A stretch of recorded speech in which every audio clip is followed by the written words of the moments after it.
Labas vakaras. Jūsų ekranuose laido Ofiso dramos ir aš jos vedėja Paulina Butyriūtė.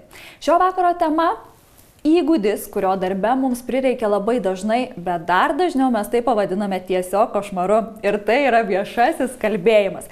Kaip įveikti viešo kalbėjimo baimę ir labiau pasitikėti savimi, kalbamės su Retorikos akademijos įkūrėju Donaldu Duškinu. Labas, Donaldai. Labas, Paulina, sveiki visi, kurie mūsų žiūri. Donaldai, žmonės mėgsta taip sakyti. Na, man kalbėti viešai tai jau tikrai neduota. Ar iš tiesų kalbėti viešai yra vieniems žmonėms duota, na, o kitiems dėdėje neduota? Per daugelį metų dirbdamas su žmonėmis labai įvairiose pasaulio šalyse, taip susikūrė tokia mano metodika autorinė 8 retorikos meno elementai. Ir pirmas elementas, ko gero pats svarbiausias elementas, tai yra mūsų mąstymas, mūsų nusiteikimas, mūsų įsitikinimai.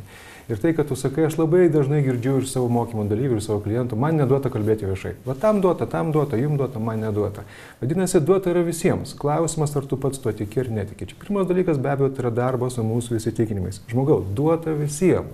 Vienam reikia daugiau pastangų, kitam mažiau pastangų, bet duota yra visiems. Klausimas, kiek aš to noriu, kiek aš to siekiu ir panašiai. Pakalbėkime apie baimės. Tenka girdėti viešo kalbėjimo baimę arba auditorijos baimę. Ar tai iš esmės yra vienas ir tas pats? Ir iš tavo patirties, ar daug žmonių kankina būtent šios baimės? Jo, šitą baimę netgi statistiškai kartais tokia rimta statistika, kartais tokia šiek tiek tokia humoristinė statistika. Žinai, sako, yra 3 didžiausios baimės, sako žmonių. Yra baimė numirti, baimė kalbėti viešai ir baimė numirti viešosios kalbos metu. Aišku, čia kažkas geras toks. Trečią puikiai suprantu. Jo. Iš tikrųjų, bet jeigu ta rimta statistika, ką mums rodo, ką mums sako, iš tikrųjų plius minus iki, tačiau 80 ir kartais daugiau procentų pasaulio gyventojų jaučia tą diskomfortą kalbėdami viešai. Ir tai yra praktiškai tai jau mūsų pasąmoninė baimė iš prieš istorinių laikų, nes jeigu tu atsiskirsi nuo grupės, nuo minios, tu paprasčiausiai žūsi. Ta baimė iki šiol mes galime išgyventi ir panašiai. Iš kitos pusės tai yra, kaip sakom, baimė parodo, kad aš esu gyvas, kad viskas su manim gerai, klausimas, kaip aš tą baimę suvaldysiu. Bet iš tikrųjų, kaip ir sakiau, žmonės daugelis sako, kad man neduota, kitas, kas sako žmonės, aš bijau. Aš bijau kalbėti viešai, aš bijau prieš auditoriją, bijau, kad suklysiu ar dar kažkas. Taip, tai yra viena populiariausių baimių. Ir galiu pasakyti, kol yra baimė, reiškia, mes gyvi, reiškia, turim su kuo dirbti. O kur pastebi, kad slypi šių baimių šaknys? Tai yra tas savivertės jausmas, kažkoks gėdos, nepritapti, ar kur čia yra šaknys? Na, be abejo, vienas tos yra prieš istorinis momentas, mūsų ten reptiliniai smegenys ir panašiai, bet aš kol kas gal šiandien to momento neliesiu. Kitas, kur kas toksai, sakyčiau, 80-90% iš kur aš matau, iš kur ateina baimės, ateina iš mūsų vaikystės.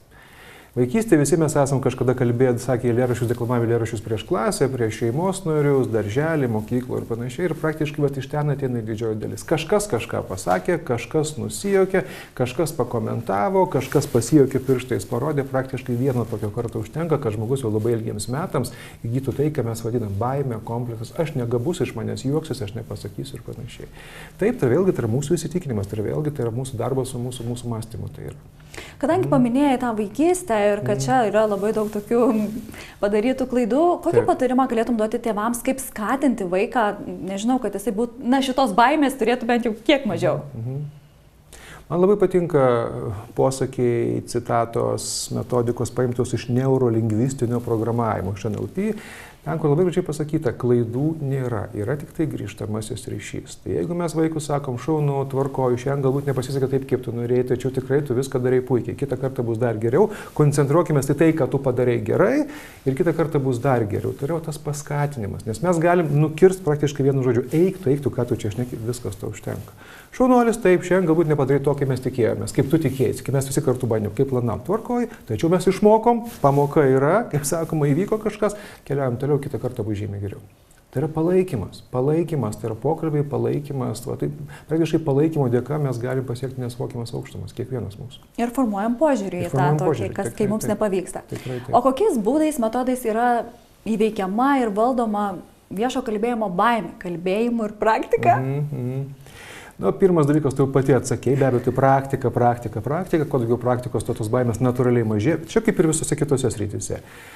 Vienas iš tokių metodų, su kuriais aš dirbu daug, taip pat kaip ir psichoterapeutas, kaip geštalto terapeutas, tai yra baimės suvaldymas per mūsų mąstymo pokyčius. Tai yra tvarkoja, aš matau, aš stebiu, aš vertinu, aš kontroliuoju, aš šiek tiek transformuoju savo mintis, iš serijos ne taip, kaip suklydau, o gerai gavau pamoką, einam toliau ir panašiai. Tai čia vienas iš būdų yra darbas su mūsų mąstymu, mūsų mintimis. Kiti būdai, tikrai visi puikiai, kvėpavimas, tai yra galingas įrankis, kurį kiekvienas mes turim 24 valandas per parą, nemokamai.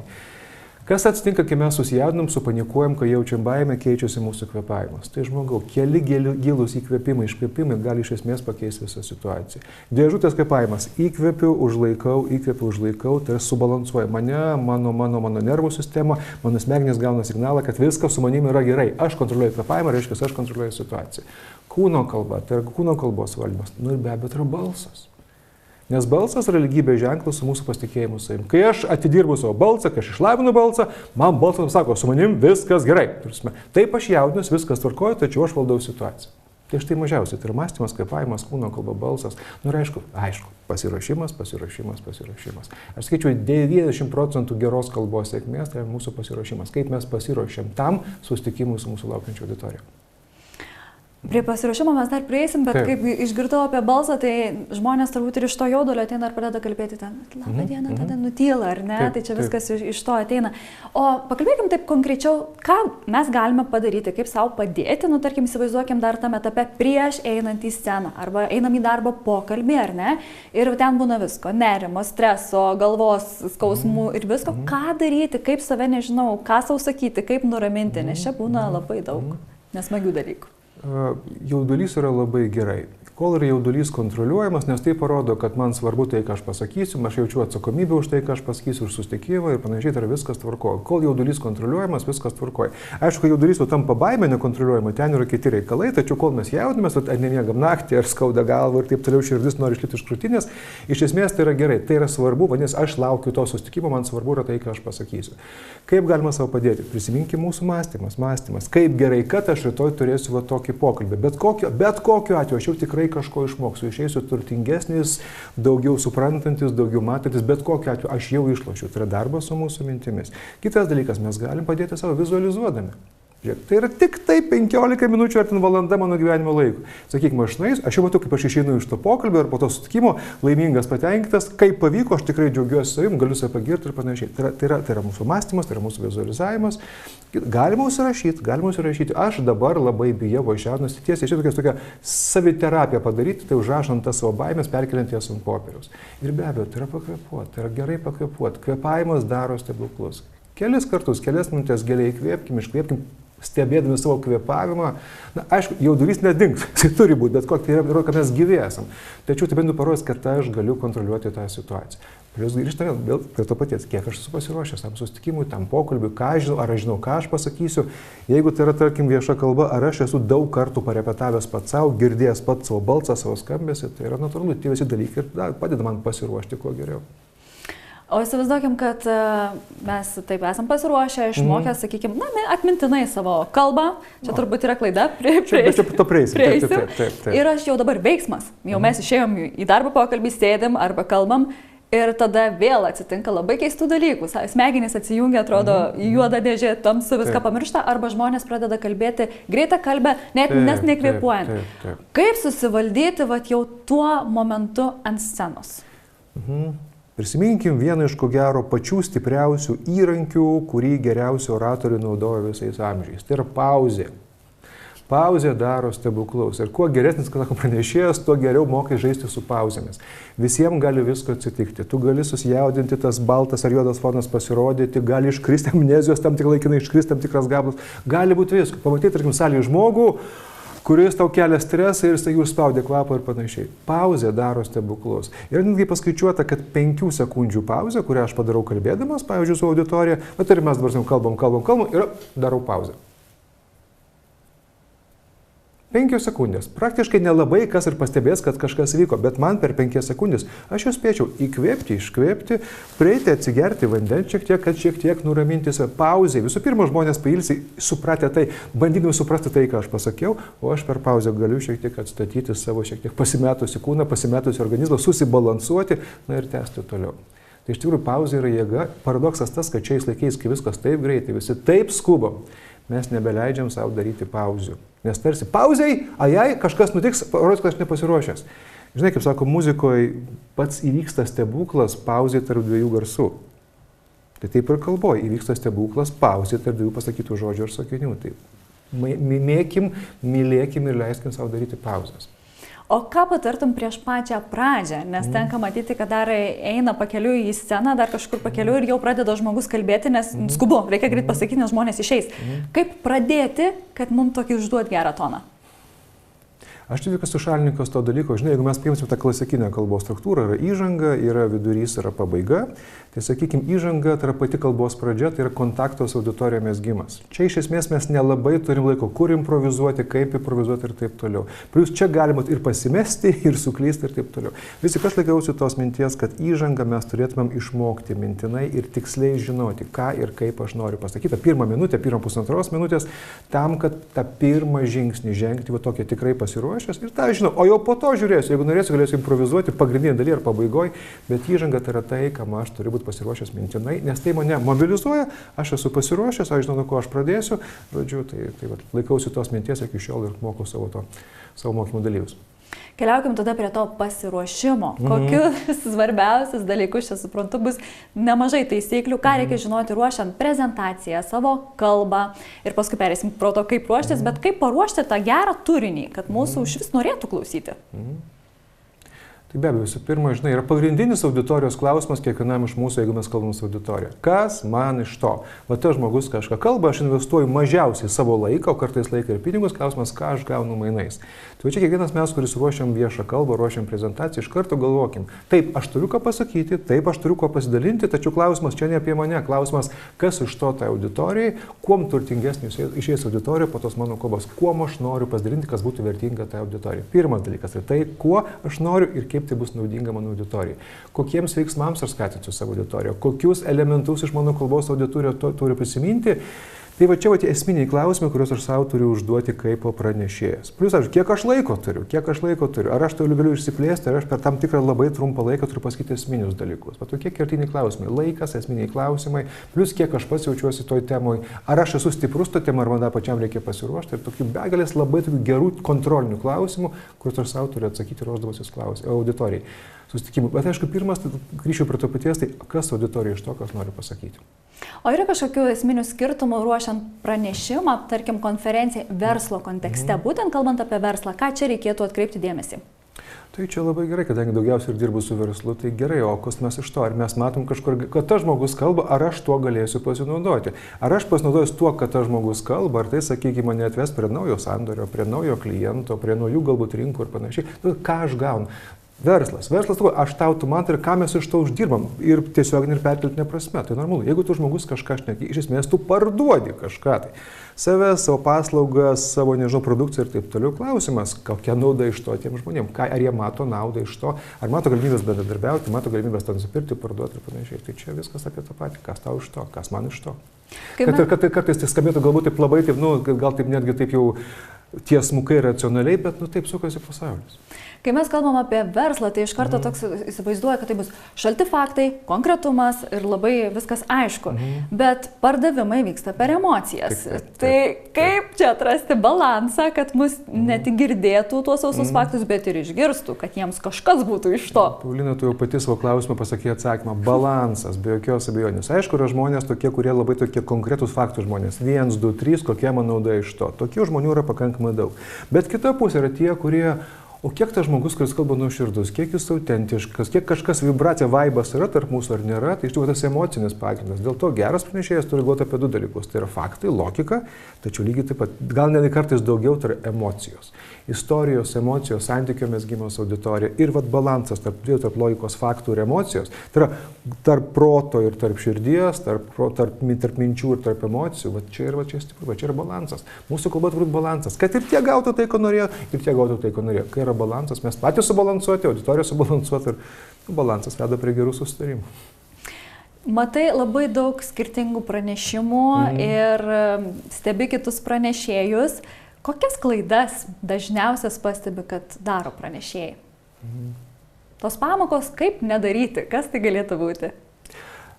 Grįžtu dar kartelį, jau nežinau, kelintą kartą šiandien, tai aš tiesiog esu alergiškas nepasiruošusiems žmonėms. Iš tikrųjų, tai kai žmogus nepasiruošęs, reiškia, kažkas nuostabiai pasakė, gerbk auditoriją savo pasiruošimu. Ir mes tikrai, ar tas žmogus yra pasiruošęs, ar jis nepasiruošęs. Jeigu žmogus nepasiruošęs, tai žmogau, ar tu negerbi manęs, ar tu negerbi savęs, bet taip neturi būti. Tai pirmas dalykas yra pasiruošimas.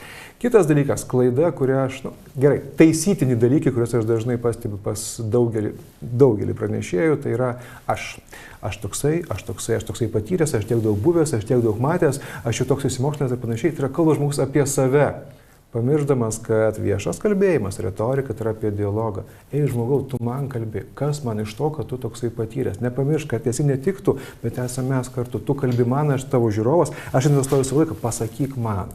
O kai žmogus kalba tik aš, arba mūsų įmonė mes tokie nuostabus, fantastiški, labai gerai, bet po kelių minučių aš pradėsiu galvoti kaip žiūrovas, nuostabu, kas man iš to. Jūs nuostabus, taip, bet reiškia, jūs savo ir kalbat, nuostabu, ploju, bravo, tačiau aš nematau, kuo aš čia galiu būti jums įdomus, naudingas ir aš išeinu. Tiesiog kartais perkeltinė prasme atsijungiu ir panašiai.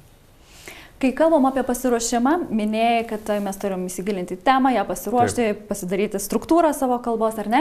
Bet tikiu, kad pasiruošime telpa ne tik tai. Kas dar įeina po žodžiu pasiruošimas? Repetavimas.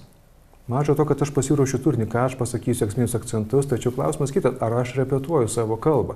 Ar repetuoju tyliai, ar repetuoju būtinai garsiai, kad pats girdėčiau, kaip skamba mano balsas, kaip skamba mano perimai nuo vienos, sakykime, pastraipos prie kitos pastraipos. Kiek aš kartų repetuoju? Galbūt aš repetuoju pats vienas, galbūt su kokiu kolega, pavyzdžiui, bičiuliu ar draugu, kuriam aš pasakau kalbą, prašau, pasakyk man, duok man grįžtamą ryšį. Galbūt aš nusifilmuoju ir pat matau save iš šalies. Repeticijos, kol tu tikrai žmogus jauti, kad va dabar tu tikrai esi pasiruošęs sakyti šitą kalbą. Be repeticijų, ką mes turim dar? Tai kas matosi repeticijose? Be abejo, kaip aš atrodau, kokia mano apranga, vadinasi, apranga yra ypatingai svarbus elementas, kai mes kalbam su auditorija, apranga, mano kūno kalba ir kaip skamba mano balsas galų gale. Ar balsas skamba užtikrintai, ar balsas skamba, sakykime, ne taip, kaip norėtųsi, yra begalės dalykų, kuriuos mes turim sustiguoti prieš atimi kalbėti su auditorija. Aišku, jeigu norim to tikrai mus išgirstų, suprastų, patikėtų ir pasitikėtų. Jeigu to norim, tai reikia šiek tiek investuoti pastangų į tai.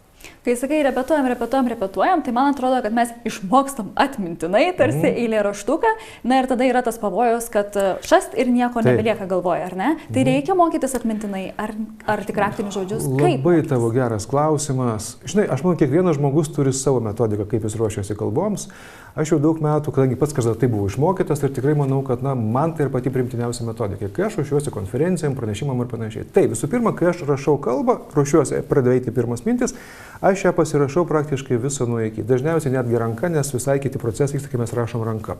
Tam, kad aš įsiminčiau, ką aš noriu pasakyti. Aš ją parašau nuo laba diena iki viso gero parašau. Tai yra kūrybinis procesas, dėliojasi mintis, dėliojasi turinys kalbos ir panašiai. Tačiau, kai aš ją parašau nuo iki, parašau, dar kartą perskaitau, tvarkoj, kalba yra, turinys yra, tada aš tą lapelį padedu, paslepiu viskas. Aš jau kalbą išmokau tiek, kiek man reikia, aš jau žinau, esmę žinau. O tada lieka raktiniai žodžiai, struktūra, planas, ką aš būtinai turiu paliesti. Aš jau žinau pačius griaučius, kalbos aš jau turiu, o ką duoda raktinių žodžių žinomas, tarkim, nuo to pradėsiu, čia perėsiu prie to, čia perėsiu prie to, aš jau čia galiu pradėti improvizuoti. Kai aš turiu labai stiprų rėmą kalbos, aš jau galiu pradėti improvizuoti. Nes jeigu, tarkim, be improvizuodamas aš kažkur užsikirsiu, maža kas. Betgi aš rėmų žinau, aš bet kada galėsiu sugrįžti prie rėmų. Tai paradoksas tas, taip, aš rašydamas kalbą praktiškai visą išmokstu mintinai, nes tai yra struktūra, man duoda aiškią struktūrą. O kai žinau struktūrą, tada aš tik pasirašau raktinius žodžius ir tai man leidžia improvizuoti. Bet apie įžangą, kaip minėjai, mes ją turėtumėm mokėti atmintinai. Pasiūlymas, rekomendacija. Ypač jeigu, tarkim, tai yra nauja auditorija, kurios aš nepažįstu, aš nežinau, kas bus, kas su manimi atsitiks, kaip mane pasitiks, tai jau geriau, kaip sakoma, aš geriau mokėsiu atmintinai, tai yra minutė pusantros.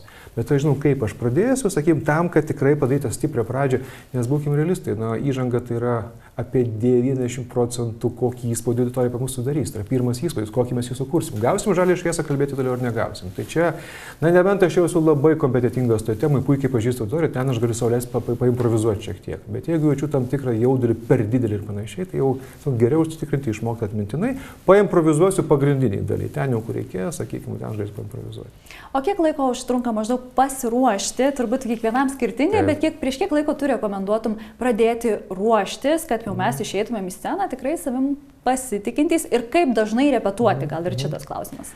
Tu pati atsakėjai, kiekvienas mes esame išskirtinis, skirtingas, turim savitų, savo metodų ir panašiai, tačiau vis tik aš tikrai nesiūlyčiau laukti vos ne kaip studentai paskutinių dienų ir tada pradėti ruošti. Kodėl? Prieš 2 savaitės, prieš mėnesį, prieš kelis mėnesius jau pradėti palengva galvoti apie savo kalbą. Per daug savęs, aišku, nespaudžiant, bet ką tai duoda, aš tarsi jaukinuosi tą kalbą. Ne tik tai, kad aš ją pasakysiu techniškai, aš jau palengva leidžiuosi vidų. Keli mėnesiai man leidžia pilnai prisijaukinti, suprasti niuansus, ko aš noriu, ko aš nenoriu, tai palengva, sakykime, o jau po to likus po porai savaičių jau paforsuoju šiek tiek, kad aš jau daugiau repetuoju, daugiau tam ruošiuosi, daugiau pastangų tam skiriu. Bet aš kai jau esu prisijaukinęs, ta kalba yra visai kita kokybė. Nes prisipažinsiu, aš pats kartais dėl to laiko trūkumo tikrai nespėjau gerokai iš anksto pasiruošti ir, tarkim, per kelias dienas aš pasiruošiu kalbą, lipu ant scenos kalbų. Taip, iš esmės techniškai viskas tvarkoja. Kaip pasakoma, visi suprato, visi išgirdo, tačiau aš toli gražu ne visai esu patenkintas savim, nes jaučiu, kad, gylio šiek tiek pritrūko. Tai čia toks prisijaukinti kalbą, toks labai geras, terminas geras. O jeigu kalbos ar prisistatymai yra daromi online būdu, negyvai, ar čia galioja tos pačios taisyklės, ar kažką reikia žinoti dar svarbaus, būtent einant į online erdvę, kad mus išgirstų? Iš esmės, kaip mes matėm jau per tą visą online erą, kiek mes iš to online gyvenam, tai praktiškai iš esmės galioja praktiškai tos pačios taisyklės. Gal tik tai kas, mes neturim to akių kontakto su auditorija ir mūsų akių kontaktas tai yra kompiuterio kamera, kas yra keista, sakykime, tai turi žiūrėti tą kompiuterio kameros akutę. Ir kitas dalykas, online, čia ypatingai tokiem kaip man, pavyzdžiui, greita kalbėm ir panašiai, online, kai kūno kalbos labai apribotas matymas auditorijos, šiek tiek kalbėti lėčiau, negu tu leistum savo kalbėti prieš gyvą auditoriją, kur mato tavo kūno kalbą ir panašiai. Online tam, kad žmonės geriau įsisavintų tavo pateikimą informaciją, šiek tiek lėčiau, su šiek tiek daugiau pauzių. Nes iš tikrųjų mes nematom kūno kalbos žmogaus. O visa kita iš esmės tie patys dėsniai galioja. O jeigu mes norime, kad mūsų pristatymas arba netgi prisistatymas potencialiam darbdaviui darbo pokalbio metu būtų, ne bet koks, bet tas žodis įtaigus. Apskritai, kas yra įtaiga, gal įvesk šitą temą ir kokie elementai privalo būti mūsų kalboje, kad tai būtų įtaigu? Įtaiga, šiaip tai sakau, būk įtaigesnis, viskas bus gerai. O ką reiškia būti įtaigesniu? Tai ką man ant galvos stovėti šokti, ką reiškia tai įtaiga? Įtaiga, mes pažiūrėsime retorikos teoriją, tai yra tam tikra 10 sudėtinių dalių visuma. Tai nėra kažkokia viena savybė. Tai yra mūsų balsas, ir mūsų kūno kalba, ir pasiruošimas, ir pasitikėjimas, ir panašiai visi dalykai, mes jau praktiškai su tavim kalbėjom. Bet sakyčiau, ko gero dar, kalbant ypatingai apie darbo pokalbį, kas turėtų būti, tai aišku, tai yra kiek aš pats tikiu savim, kiek aš pats tikiu tuo, ką aš kalbu. Nes tai parodo, kiek aš pats esu tam pasiruošęs. Ir kitas dalykas - įtaigumas. Tai kokią vertę aš siūlau kitiems žmonėms, kokią vertę aš galiu sukurti. Ne tik, kad aš esu nuostabus, fantastiškas, labai patyręs, tačiau kokią vertę aš galiu sukurti kitiems žmonėms, kitam žmogui, organizacijai ir panašiai. Va tie elementai, kiek aš pats tuo tikiu, ką kalbu, praktiškai tai yra daugiausiai įtaigumo keliantis procentas. Ir ką aš galiu pasiūlyti tau, kuo aš tau galiu būti naudingas, gerai, kuo aš tau galiu būti pasitarnauti. Tai yra tas momentas, netgi tarnystės momentas. Va, tvarkoju, tokio žmogaus reikia, tas žmogus tikrai mus pakels energetos aukštumas, galvojate mūsų pašnekovas, mūsų potencialus darbdavys ir panašiai. Tai yra tikėjimas tuo, ką kalbu ir kokią vertę aš galiu pasiūlyti kitiems. Įtaiga iš esmės yra tada, kai mumis patikė mūsų žinutė, ar ne? Taip, tačiau mumis patikės tik tada, kai mes patys 100% tikim tuo, ką kalbam. 99% neužtenka. Deja, bet taip yra. 100% arba nieko. 1% pajaus. Taip. Donaldai, išduok paslaptį, kaip iš pirmo žvilgsnio labai paprasti žodžiai virsta įtaigiom frazėm, kurių niekaip negali pamiršti, kaip pavyzdys, būti ar nebūti. Taip. Kur čia slypi magija? Labai geras tavo klausimas. Mes dažnai nuvertinam pačią žodžio reikšmę. O jau netgi tautosakai pasakyta, buvo žodis, kaip nežvyrų iškrenda, jaučiu sugrįžta. Tai taip berods yra sakoma. Žodis tai yra energija, tai yra magija ir iš esmės žodis gali nužudyti, žodis gali prikelti iš numirusių. Ir turėkim tokį dalyką, kad prisiminkim, kad kai kurie žodžiai, tai yra tie žodžiai motivatoriai, kurie kelia teigiamas emocijas, fizinį norą kažką veikti visiems kartu. Yra žodžiai, pavyzdžiui, taip malonu man šiandien su tim bendrauti. Aš tikrųjų praktiškai toks jaučiuosi pakilėtas, tavo klausimų tikrai inspiruoja mane kažką daryti daugiau ir tikrai tokie gilūs, tokie prasmingi ir tikrai tokie viziją sukeliantis tavo klausimai. Kas praktiškai tai yra tam tikri pavyzdžiai, kas yra žodžio motivatoriai. Aš tikiuosi ir tau malonu tą girdėti ir man malonu reiškia ir kas tai stimuliuoja tam tikras teigiamas emocijas tarp mūsų ir tikrai kažką daryti, tęsti toliau. Bet yra mūsų kalboje ir dažnai žmonės net nesąmoningai naudoja tos žodžius ir kalbėdami su viešoji kalboje, tai yra žodžiai žudikai. Tai yra negatyvės emocijos stimuliuojantys žodžiai. Irgi paprašysiu pavyzdžių. Na, atvirai pasakius, apgailėtinai kažkaip aš jaučiuosi, tikrai pakankamai nusivylęs, kažkaip tiek tikėjausi, čia gavus toks prislėgta kažkokia atmosfera, čia pas jūs, nedavė, aš čia aišku juokauju. Bet tik kaip pavyzdys, žmogus tarsi, bet aišku, tai dažnai parodo tuos vidinius žmogaus procesus, žodžiai, kuriuos tas žmogus naudoja. Bet čia atveju, kas tai yra? Tai yra žodžiai tarsi netikėtai išlėkia, tačiau mes jau girdim prislėgtas, apgailėtinas, viskas. Tai yra taip, tai yra tam tikros būsenos išraiška. Tačiau klausimas, jeigu mes tokį būseną norim sukelti auditoriją, viskas tvarkoj. Tačiau greičiausiai mes norim kažką pozityvaus sukelti, tai būkim labai dėmesingi, atsargus, ypač pasiruošimo etape, kokius žodžius mes naudosim savo kalboje. Žodžiai motivatoriai, tvarkoj, kažkur kilsmi virsų. Žodžiai žudikai, iš serijos gal baigime, ne per kitur panašiai. Tai yra žodžio jėga, žodis kuria atmosferą aplink mus. Ir nuo mūsų to žodžių pasirinkimų priklauso labai daug. Kartais būna žmogus ir charizma yra, ir balsas skamba, ir pasitikėjimas, ir viskas. Norisi tarsi atmetimo reakcija to žmogus atžvilgių. Vienas kitas ne taip, ne vietoj panaudoti žodžiai žudikai, viskas praktiškai gali sužlugdyti visą mūsų tą sukurtą ką tik santykį. Būkim labai dėmesingi, labai sąmoningi tiem žodžiam, kuriuos mes sakom. Žodis jėga. Žvirblių išskrenda, jaučiu sugrįžta. Ne veltui taip sakė mūsų protėviai. Visa magija yra žodžiuose, ne kur kitur. Nu tai paimkime, visi užkeikimai, visi burtažodžiai, viskas yra žodžiuose. Ir kaip dažnai mes, ypatingai šiais laikais, kaip mes nuvertinam to žodžio galią. Tikrai taip. Ačiū už pokalbį. Ačiū labai visiems. Iki. Šiandien tai buvo viskas, ką mes kartu su Donaldu spėjome jums papasakoti. Susitikime prie ekranų kitose Ofiso dramų laidose. Iki.